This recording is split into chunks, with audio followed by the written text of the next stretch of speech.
Yes, my brother. Yeah, but it's technology in it. What can we do? It's what it Yeah, is. exactly. You were talking about, and obviously people are jumping back in, but you were talking about just the pressure that comes with your own Yeah, ambition and the pressure you were under having that world champion of a dad. And I think we got stuck at the point where you were saying, if you have a good day, you were meant to have a good day. If you don't, you're not yeah, all that. So yeah, exactly.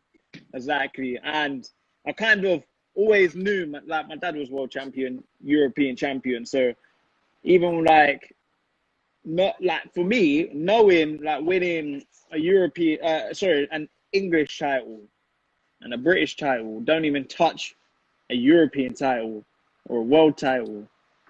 It was kind of a kind of mix. Like that was obviously that's the achievement, that's what the dream. But I already knew that. mm, I know this is just part of the story. I know this is just the development bit from early. Like I've just got to practice winning, and that's it. Competitive and just win. And it comes like, yeah, there's a lot of people on the outside who look in, and there's always eyes on you because you're a world champion son growing up. But it's very important, like, to just focus on yourself, because I can get distracted, and I do like a big crowd, and I do like to embrace it and go like. But the important thing is just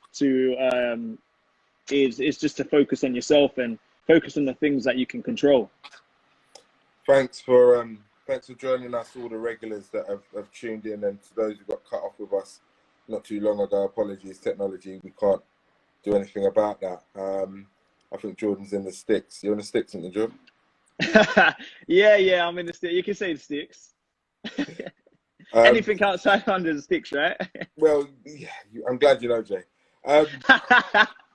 Were you studious at school? And I'm really, really upset about the fact that we've lost the first half of this interview, because you really went in about what happened to you as a 2-year-old getting knocked over, and that was quite a traumatic story, which you bounced back from. But so it's how it goes. Were you a studious person in school? Were you the type that was in their books? And how did you juggle the whole sporting ambition and education? So like this is what I've learned now. I'll say what I've learned now. So 2 months ago I had um 2 months ago I had a dyslexia test, right? And I'm severely dyslexic, right? And then this is 2 months ago. And only 2 months ago you had that. Only 2 months ago I got the test. It never got picked up in school. But when I read my school reports from primary school and high school, everything was leading towards I was dyslexic. Right. Jordan's a nice guy but easily distracted. That was common. Jordan. So I had this conversation yesterday actually, and I was like, I always used to get told off for messing about, causing disruption to the class. Right. And like for me it was but for me, when you ask me a question and when you engage with me, I can respond. I know the question, but as soon as you put it down on paper, the words just doesn't go for me. It just starts flying. Like in my head, it's just all jump. I'm just reading words, and it's not going in. I don't understand what I'm reading. So like when I read a book, I'm reading the same page about 3 times just to understand that one page. Right. And so that's the in school. I didn't get the best grades. I was one of those kids that was messing about, was in like isolation and for quite a few for a few things, but I was always competitive, and I was always eager to learn. So when I was in the lesson, I was always eager to learn. So I was always, so when I'm in a lesson, so I do understand it when they started teaching and they but as soon as they say, right, okay, guys, I've set you a couple questions. Here's the questions. Here's the sheet. Answer it. I have no clue. But if you ask me the question, I know the question. How did So that make that's you when feel I in school? start. Yeah, it made me feel stupid. Let's get like, it No, made me but feel and that's stupid keeping because it real. I'm asking you that because I want to know how you dealt with that and where you put that energy, because you can direct that energy even when you're not excelling in one area. You know, there's always what you are good at, and you were obviously aware of what you were good at from a young age. So that's an advantage for you. So I wonder. I guess I'm asking in a roundabout way: did the lack of performance within your education and studies make up for? Did you put that into the karate? yeah, 100%. Like, because that's something that I excelled at. Mm. So it was something that I was excelling, and some, like, even going through like the grading structure, the traditional grading structure, going through to white belt to black belt, and learning all the patterns, the katas, you know, and uh, and actually just performing. And yeah, to be honest with you, my mum and my dad are quite strong, strong-minded, Mm.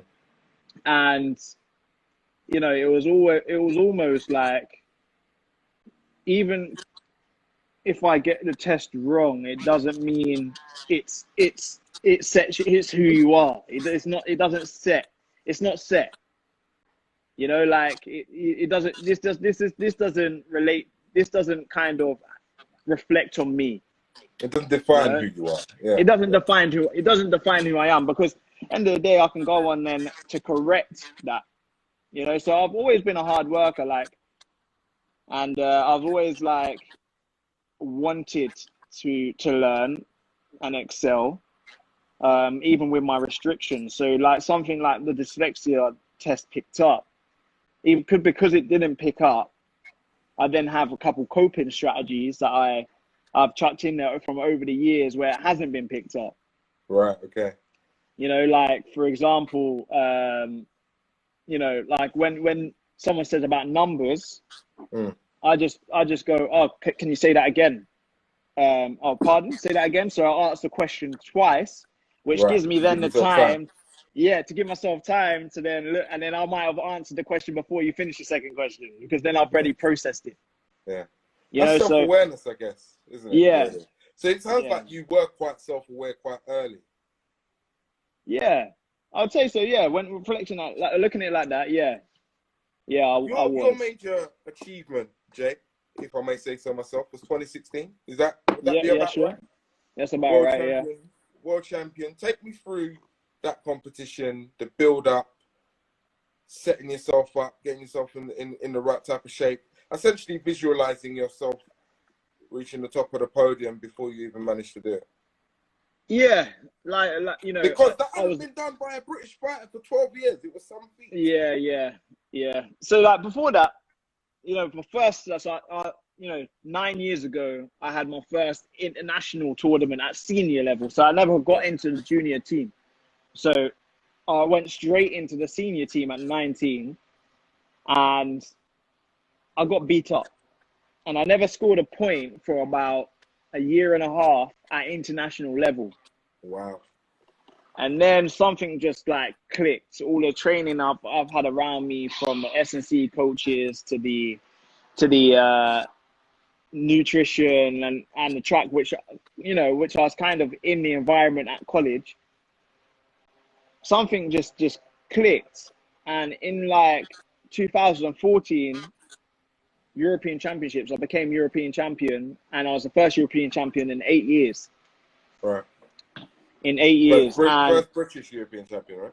yeah, first British European champion in 8 years. What did that And I feel was like? ranked, yeah, I was ranked number 28 in the world. I wasn't meant to win it, you know. But the thing is, I knew I could do it because of that year.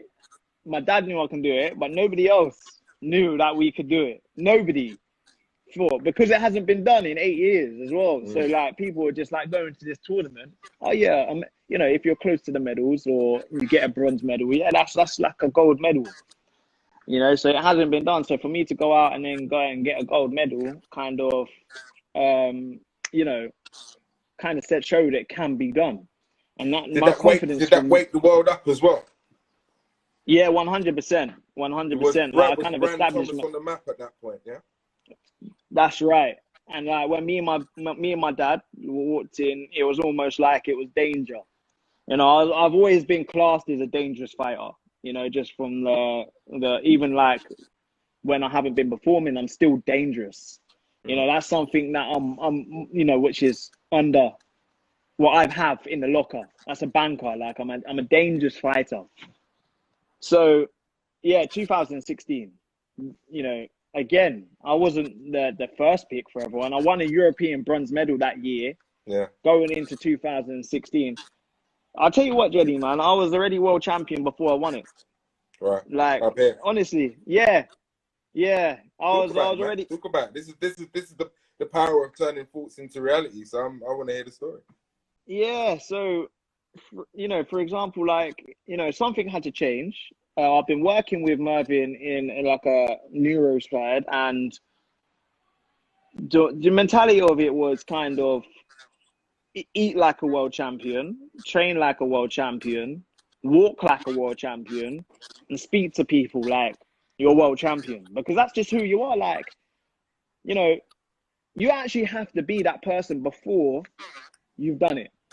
You have to do it. Anything. You have to visualize yourself in that status. You can't just go out there and just think, oh, you know what, I'm gonna try and win the world championship. Nah, you have to go out there and fight like a world champion. Like that's it. And I done that for that whole year. Well, I lied, 2 years, because 2 years before I lost the bronze medal at the World Championships, and that really Yeah. hurt me. And when I Right. came off, I said to my dad, I was you know, I feel like I'm the best in the world. And my dad then turned around to me and said, you know what? You got to wait another 2 years, and walked off. You know what I mean? And that stayed with me for 2 years. And yeah, like I say, everything had to change, everything, and everything I done. It didn't make even my work. I just done it to the best of my ability. So it just became habit. Everything that I done was like to the best of my ability. You know, going out onto the mat and performing at my best it was just habit. It was just habit. You know, so yeah, like, you know, as long as like yeah. So when I came into the tournament, my I was kind of resilient, like to everything, you know, and I kind of knew what I was going out there to do. And I had a hard pull. I had 5 fights, and I had a hard pull. I had the home nation first, Austria, Right. which I think there was about 10,000 people. It's a 10,000 people arena. And being in Austria, it felt like 10,000 people looking at this map, because that's their homeboy. And I'm thinking, right, okay. And we had run-ins earlier that year, and it was like he tried to rough me up a little bit, and I just wasn't having it. So like coming into this one, we already knew each other, and yeah, I just had to just spark it out and set it off. So I then went out and beat him. I had a close one where I was 5-0 down and came back to win 10-5, which is quite high scoring and it's quite difficult in karate to do. And I took out rank number 1, and the person who beat me for bronze medal 2 years before in the maximum score 8-0. So he was a rank number 1 in the world, and I beat him 8-0. And then in the final, I had rank number 2, and then I managed to beat him 8-0. You know, and it was just like, do you know what it is? It's about being in the moment as well. Being in the moment, and not before, not the past, not the future. It's about like this moment right here. And that's it. It was like the execution of that. And that's how I fought for in every single fight and every little second and every single little minute. Like, it's about this moment to moment. You 2 points of pain you turn into fuel for your purpose. Losing out on that bronze medal, which you just touched on again, at the World Championships prior to winning. And just before that, you touched on the whole notion of not winning a point for over a year just after you turned professional. Those must have been quite disheartening periods where you question yourself, or did you? How did you respond? And I guess, again, really highlight the coping mechanisms that you use to turn that pain into promise. Yeah, so what kept me going? Let's go back to the first one where I didn't score a point for over a year and a half in international status, and it was like, for me, I was still the best in England. I was still winning national titles. I was still securing my spot. And what kept me going was just like the love of what I do, the passion. And it weren't about like, I just like developing. I could see that even though I weren't scoring the points, I could see the jumps being made and the progression, and I was hitting my targets and my goals in training and in other competitions in like nationally. I just couldn't cross that line, and that line was very difficult. And once I crossed that line, that was I couldn't stop. When I found the formula, I couldn't stop, and that I just had to keep that all the way through. And then like obviously losing that before, I don't know. Yeah, so you might have heard of Wayne Otto. Yeah. So in 2004, so in 2016, he was my Jamal Otto, his son, was my room buddy. Right. And he brought this up the other day, and I basically pulled up the bronze medal fight that I lost at the World Championships 2 years prior, right? And I just said to it, like, and I was just playing it over and over again, and then it just got to a point. I went, you know what? I'm going to sleep. Like, I hate this, Jamal. Like, I'm hurt. I'm looking at it, I'm still hurting today. And I'm just like, I just turned off the thing, put it on the table, and I just went to sleep because I was just angry. And then that. But the way I looked at it was like I had a chance to rectify what I had done. Yeah. Like, yes, that was yesterday, but tomorrow is not written. So, the story was mine to create. We've got Jordan Thomas with us in this week's first of two, the penultimate actually, interview in this series of Q&As with sportsmen and women from around the world.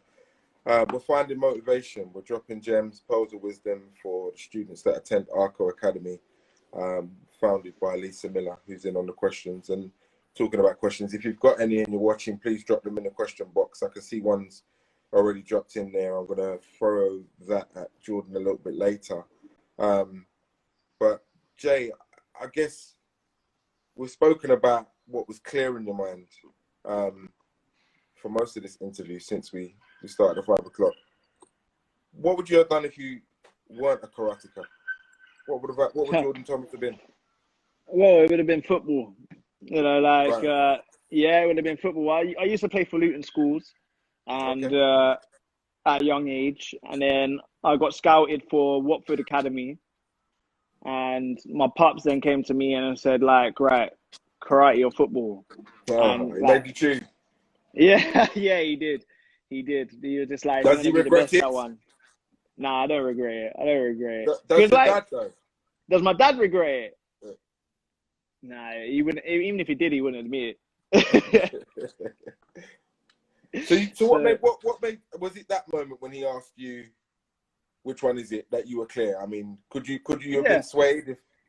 Nah, I don't think I could have been, because it would have been, like I say, all my role models were in karate, and it was like a family thing, like the connection between me and my dad, his thing, like the people he calls brothers, like the world champions and my uncles, I just wanted to be like them, and for me that looked like the path that I was going to go on. So at that moment of time, you don't think about anything else in life. You just think about what you enjoy, what you want to do, and you don't think about like money and everything like that, because I was too young for that, really. I just wanted to do me. So yeah, I picked karate, just like in the space of like maybe 5-10 minutes. Staying away from karate before I come back, you do you see yourself doing something totally different and in a world away from the sport once you hang up your gloves? It's important to mentally visualize, and I'm glad you said that you walked like a champion, talked like a champion before you were a champion and a world champion. I'm talking about, but do you think it's important to mentally visualize how you exit the sport? Yeah, definitely, definitely. Like, obviously, you have to be living the moment. So I always say, for me, I I like to give back. That's one of my main things, and I have to invest in myself right now to give back. You Right. know, so do have to just focus on what I'm doing right now, which the goal is 2021 Tokyo, right? So yeah, so that obviously that's the main focus right now. But yeah, like I see myself doing quite a few things, and like I say, I'd like to give back into the community. I like to go into coaching, and also, you know, maybe here and there doing a bit of like media stuff, like going in to be like a presenter or Pundit host, and that you know, sort of because stuff. yeah, because I was gonna host the last 10K with Yeah, Michael I was Gannon gonna talk to you Page. about the 10K as well. Yeah, because obviously, Yeah, for those who aren't aware, the 10K is the richest prize in karate, world karate. Jordan won that in 2018 quite convincingly. Um, did you do 20? You didn't do. You only done 2018, right? It was only. yeah, I won it in 2018. Yeah, Yeah, right. and Um, then yeah, because I lost it the year before in the final. that's what it was. Yeah, that's what it was. Right. So you got your hands on the big prize, the big financial check. Did Yeah. that help? That check? 100%. It gave me that people you know, people will have their opinions and they always ask me, what do you do with the money? What do you do with the money? And I'm like, one, it's none of your business, but if you really want to know, do you know what I mean? Yeah. But yeah, no, it gave me that independence. Yeah. Actually, like it made, you know, I was still living at my mom's, but it actually allowed me to then move out to rent, um, go on a holiday, which was much needed, a bit of savings as well. Um, Went into a car that I needed. So yeah, like it started off. That £10,000 was used wisely to start where I am now. Right. Where I am You now, like you yeah, you you you we digress slightly because you were talking about what a post karateka career looks like. We got stuck on the presenting bit with the 10K competition, and if you are watching, check out everything about 10K. I think 10kkarate.com or .co.uk. I'm not sure. It's a wonderful competition and very inclusive, one of the biggest in the country, run by an independent who I really think gets it. Jordan, there's one of you as you're advertising your coaching. Someone's just slipped up the screen and said they would love for you to coach them. I've got a feeling that's going to go right. I think that one's what's going. I think that's the clip that's going to go around. You should start the Jordan Thomas coaching school, and if you haven't thought about it, you should start thinking about it. Talk to Lisa, who's the founder of Arco Academy. She's got, I think, okay, yeah, I'll be where yeah. schools are concerned. Hit me up, yeah, I'm You down, yeah. you touched on what my next question was going to be. The Olympics next year. Yes, I'd imagine that's the yes. one medal you really, really want to get your hands on. For those who don't know, karate hasn't been involved in the Olympic Games. It would have been a first this year. Jordan missed out. Talk about your frustrations of it being postponed and how you were mentally adjusted to the whole reset, because you know you've been building up for the qualifiers. I know we spoke earlier That's this right, year. yeah. You didn't know if they were on, if they were off. This is the sort of thing that can mentally be destabilizing. You seemed quite cool as a cucumber and focused when I spoke to you, though. So, how did you do that, and how have you reset and adjusted to the fact it's going to be next It's year? funny because when you rang me, I was still in the same mind frame of going to the qualifiers. Like I still wasn't out of that line yet. You know, it's still everything was still new to me, and I still had to like think about how to adjust. And when I put myself back in that situation, I was ready for war. I was ready to go in and peak and cause upsets at that qualification. Now when I look back now, it's completely different, you know. Right. So now these 6-7 weeks in lockdown has given me the time for my injuries to recover, get whatever I need to sort out in my body. It's done.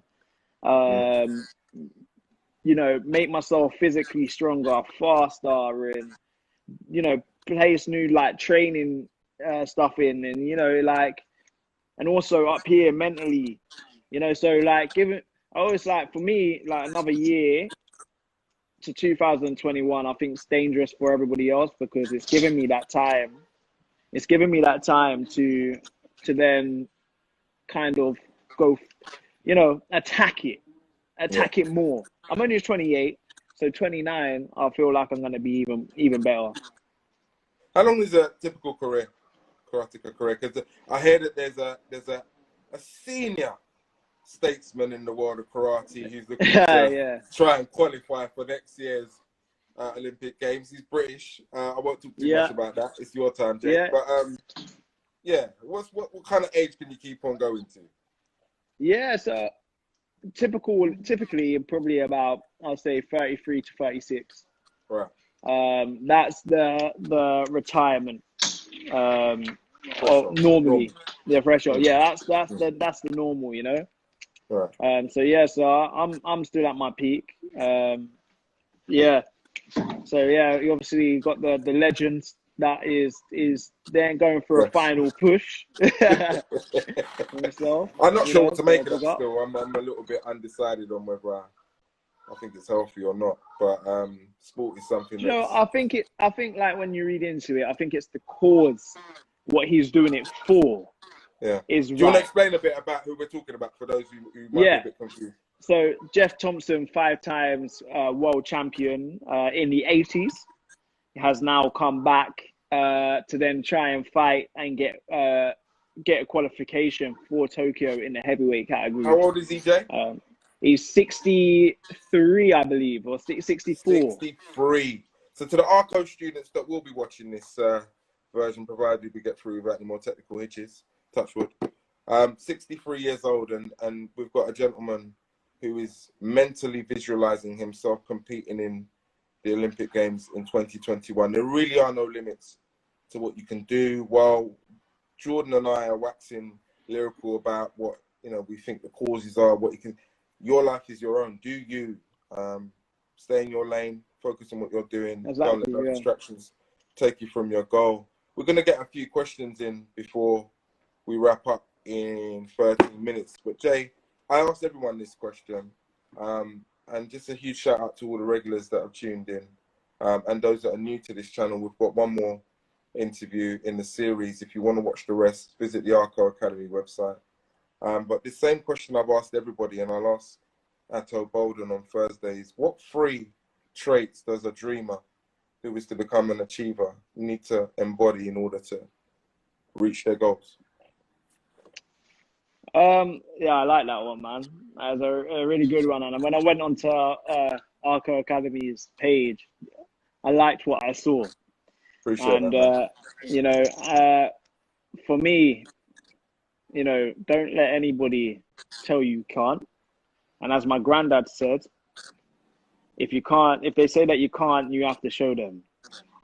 You know, if you tell me I can't, I'll tell you I can. You know, that's the first thing. That's what my granddad has always said from young. That's like his motto. Yeah, believe in what you do and see it through. You know, like there's no shortcuts. You know, like you know, yes, it might come quick, but then if you reach the top quick, then you still have to work to stay at the top. So if it hasn't come yet, that means you have to keep working. It doesn't matter if you are at the bottom or at the top, you have to work. You know, and also, you know, visualize. You have to be able to visualize. You have to be able to see. You have to have that want. Yeah. You have to kind of go out and grab. And yeah, I think that's the main things for me, really, like visualization, picturing myself there, you know. For me, Olympic champion, I picture myself at that top of the rostrum, you know, and with that gold medal around my neck, and just being that disciplined fighter throughout that tournament. You know, that's what I'm visualizing right now every single day, because that's what's on my mind, and that's what I want to go and get. So, like I say, I still got work to do, and I have to work and work and work, and I got to go and grab it. I'm gonna throw a couple of questions at you now. My good old friend, in the last interview that we had on here, Julius Francis, has just threw a comment in there where he said, "There's still time for him yet." Yes, Jules, there is still time for you yet, sir. I can't remember how old you said you were, but you can do whatever you want to do. But I'd kind of probably refrain from that if I were you, Jules. Nice question we've got in here, and I know it's a karate enthusiast. I think it was the same person that asked you to coach them. So go on, Jordan. What's the best way to get involved in karate? You had it easy. Your dad was a champion. What about the rest of us? Yeah, you know, like karate is one of the most participated martial arts in the world, right? You can go into any leisure center and there's karate in it. And right now, if you're in lockdown, right, there's classes, Zoom classes everywhere going, you know, you can find, all you have to do, it starts, and also we're in 21st century. So all you have to do is then type up karate. And then you guys get, once you start doing the karate and then you go start through the swords, then you have to kind of decide where do you want to take it. You know, if it's not in the competitive side, then you go and learn the art. You know, you learn the art. That's very important. You have to learn the art. You know, like, and then, you know, embrace that and go through the rankings on that. If it's a competitive side, where's the best for me? Again, you know, these are the places where, you know, we got Instagram, we have Google, we have YouTube, we have Twitter. You know, everything's, you know, quick for us these days. You know, it's just about typing and finding it. I was going to ask you what's been your toughest fight on or off the mat, but I guess what happened to you when you got run over as a 2-year-old has been your toughest fight, even if you don't remember it. It's probably 100%, really. Yeah. You know what I mean? Yeah. So, but on the mat then, what's been your toughest fight that you can remember and why? Yeah, I think it goes back to that loss in 2014, where I lost for a bronze medal, and I had to wait another 2 years to just step on that finals mat. But was it? I know the fallout from the loss was tough. But I'm actually talking about physically on the mat. Was there ever a tear up you got into that was just like one that left a mark on you? Like, yeah, do you know what? I'll go back to even when I was a kid, right? Because, you know, this is what made me. You know, so, you know, me and a guy called Jay Curtin, you know, good guy, got off, like, good friends off the mat. But when we got on the mat, I don't know what it was. It's just always fire. And I always went out the attention to hurt him, because that was like, I knew that physically I was stronger. So I knew he was quicker.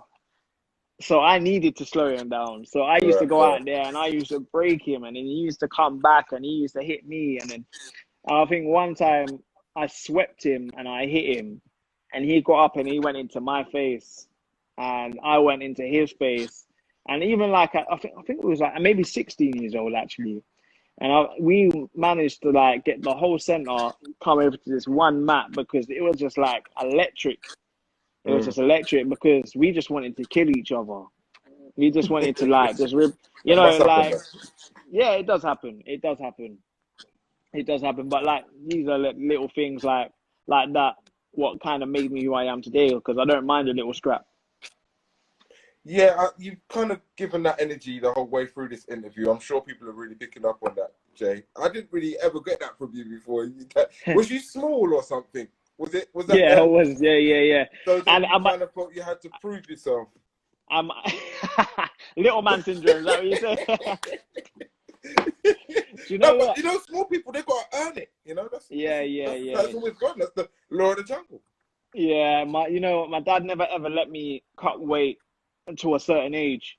So like I was always maybe that little kid in a heavier category what I shouldn't really have been in, but I had to scrap it out, you know. So yeah. Honestly, that's probably what it is, to be honest. Listen, mate, we're coming to the end of the interview, and I guess I want to wrap up with how you're preparing your mental for the rest of the lockdown, because the world's not going to look the same, Jay. Things are going to be different. I know that you're a keen fan on controlling the controllables, but let's just allow ourselves to indulge for a little bit. How do you prepare for an Olympic Games next year where things are just not the same? And what, if you've already done it, how have you outlined, how you're going to do it? How's Jordan Thomas going to reach the top of the podium in Tokyo next year? So mentally, I know I can do it. That's where it starts. That's what gets me out of bed every morning to do my workouts, and same as everybody else, my Zoom sessions, and my workouts over a laptop or going training. So one, I know I can do it. I want to do it, and even if I don't want to do it, feelings doesn't matter. It's like, get it done. Yeah. So routines is important, and keeping that routine over the weeks helps, because that's kind of, it's like that familiar. It's like that familiar thing that comes around. Like when you go to your home, it's comfy, right? Yeah. But when you're in a routine, it's also that comfy. You're settled into it. It becomes easy to push yourself. Like if you get used to just being comfortable with uncomfortable, it becomes comfortable. Yeah. And on that note, I want to thank you for your time, Jay. It's been a real pleasure talking to you, man, because like I said, we've tried to cover a diverse range of sports in this series of interviews for Arco Academy, an alternative provision school in South London run by Lisa Miller, for kids who are not embraced by mainstream schools, but who could go on to be just as successful as anybody out there. And I want to thank all the regulars for joining. Laddie, I didn't see Sarpong Photographer this week, actually. Jules, thanks for your time. And for all the new people that have joined in, please check out what Arco Academy have done with this series of interviews in lockdown. When I was approached, I ain't gonna lie, I was skeptical, but then Lisa twisted my arm and said it was for the kids, and I'm about that. And it's exactly, and then that's what it is. You know what I mean? And to be honest with you, like that's where the talent is. This is where future, the future. And unless we give back and we can, we give back and we can help get that out, and get that start them out, whatever area they want to go in, they've got a star in them. So yeah, I hear you on that one, man. Till the next one, Jordan. Good luck with all your endeavours in pursuit of that gold medal next year. Wishing you all the best, brother. Appreciate it. Nice one, Jody.